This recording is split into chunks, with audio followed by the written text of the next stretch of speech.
class council never represented the black farmers as a fact. That's a fact. The only time they represent black farmers is in Judge Paul Freeman's court, where he signed on the line as class counsel. Other than that, because we adamantly opposed them about the $50,000. And he finally was trying to quiet the farmers by saying, look, oh, y'all gonna get y'all land back. Y'all gonna get y'all land back. So we all said, well, I said, no, $50,000, that's all right. But if I get my land back, I'm fine. And they actually had held a minimum on the class track B cases. They was only gonna get 200. They was not, everybody was wanting to go track B because they wanted to claim the actual damages. And that was not afforded to any black farmers in this country. Alexander Pyrese, once he got them to sign on it, he never ever represented us. He was opposed to us. We wanted the discovery, he didn't. We wanted to go to trial, he didn't.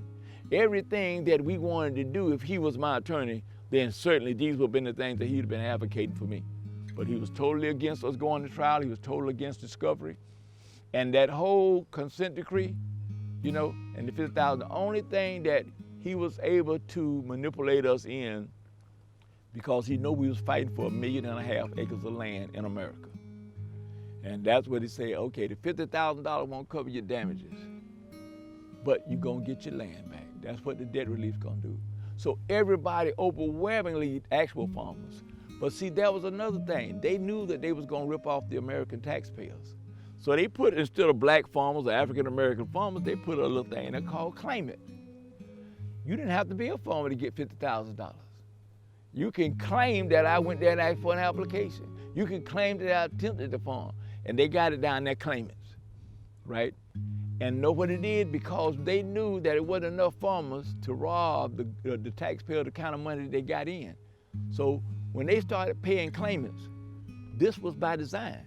This was to cover up the waste, the abuse, and the fraud, And so here we got people all up in their apartment building on the 14th floor getting $50,000 check, and they're denying black farmers at the same time. That was by design. This was only a payday for those lawyers.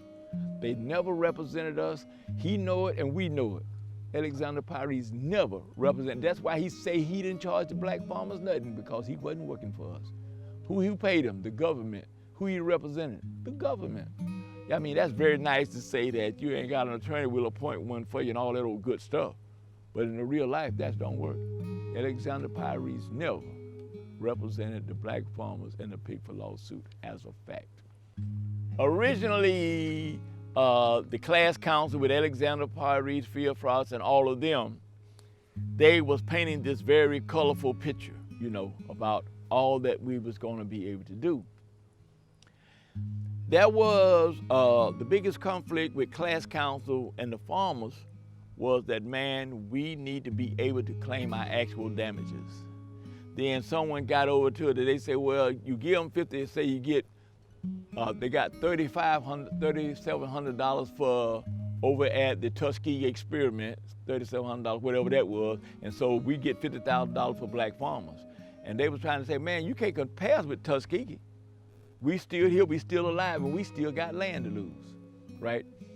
And so to appease us, when we had these big conflicts and fight about it, because clearly we knew and they knew that we was fighting for the land. And they got this $50,000 going out there. You black farmers got $50,000, Like, hey man, that ain't no money. What are you talking about? So they really never represented us, honestly. They know it, we do it. That's why you had the 3-judge appeal court to say that they was negligent. They also stated they was fringing on malpractice. Even Judge Freeman himself at one time did it. This thing was a farce. And Al Pyrese was so boastful and proud that I would never plan on meeting none of them, deadlines, no way. How did class counsel come up with the estimated $50,000 in damages for black farmers? They spoke about that the Tuskegee experiment, they gave them $37,000 apiece. And they figure us being black farmers, then $50,000 would be just for that. And not only did some people come and say, hey, they didn't get justice. And $50,000, we don't know no farmer in here that got any kind of damages or losses that's under $50,000. But what they came up with and how they came out of the air with it was Alexander Pyrese. And I didn't hear him say it, but someone said it'd be good. $50,000, he could get him a new truck, he could get him a boat, and he could go fishing. So that was pretty much the way, the arrogance he had about it. But nobody would have went track A if they had not told them and gave them not the $50,000, but the debt relief. Charles Ogletree, I think he was professor of law at Howard University. We was gonna go ahead on and put on a mock trial so we could present our side of the case. And man, all of them, Alexander Pyrese, all the Michael Sitcoff from the Justice Department, and all of USDA, and all, no, we need to sell it. Let's go ahead on and sell it. No, we need to sell it. We argued again, we can't sell it without discovery. Alexander Pyrese, we don't need discovery. This case is clear cut, and we don't need no discovery. And half of us said, yeah, man, we gotta have discovery. How can we prove it and open the books and show our damages? And we fought about that. And then J.L. Chestnut, he came and, let me say this in a good way. He, being a black attorney, did not do what was in our best interest. And he went along with Pyrese and them. And later on, before he passed, he admitted that it was a bad mistake that he made to go along with them because we needed all that. You know, but it was sad. It really was. It was sad. First of all, when Ronald Reagan dismantled USDA Office of Civil Rights, what's there? Nothing but your complaints. The actual record still is in USDA Farm Service Agency of the Farmers Home Administration. They said that's a lie. Or they destroyed the records. How did you destroy it? The records is on. I'm gonna keep the records as long as I'm doing business with you. That was a lie. That was a ploy to justify not doing discovery. You know? That was an absolute lie. You know, the only thing that the USDA Office of Civil Rights had was the complaints that you made of discrimination. The actual evidence was still, if you'd opened the books and did discovery, it would all came out what we were saying. When we saw the first draft and they was gonna complete it and everything, we never saw another draft until after it was put into law by Judge Friedman. When we came up with it, there were so many things that we were so dissatisfied with. He had already, you know, he couldn't represent us if we want discovery and you don't, and you representing us. But when they put in there that you're gonna find a similarly situated white farmer in your county. First of all, it didn't exist. Because if I'm farming 200 acres, he's farming 2,000, you know?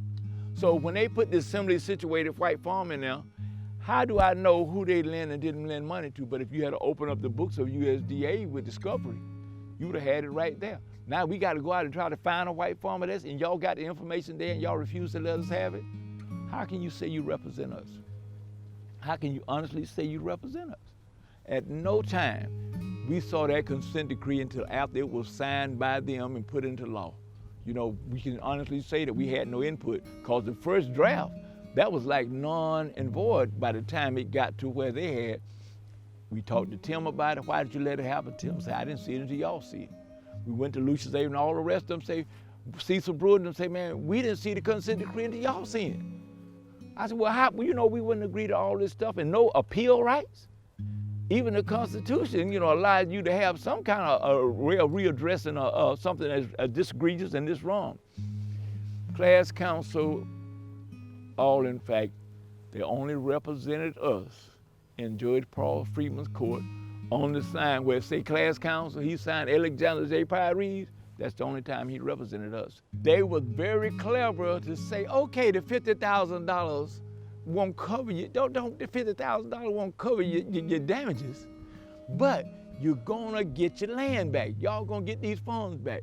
And all of us, we're thinking, oh, you mean to tell me 1.5 million acres of land all over America, we finna get back in predominantly in the South, the historical South, we gonna get it back where you never gotta deal with USDA again. That sold us. And guess what? They gave us that jive $50,000, but the land, I think only less 3% got it. So if you're still out there, we got 1.5 million acres of land, and if you check it as you go around, I'm delinquent. I'm facing foreclosure, been facing it for 18 years now.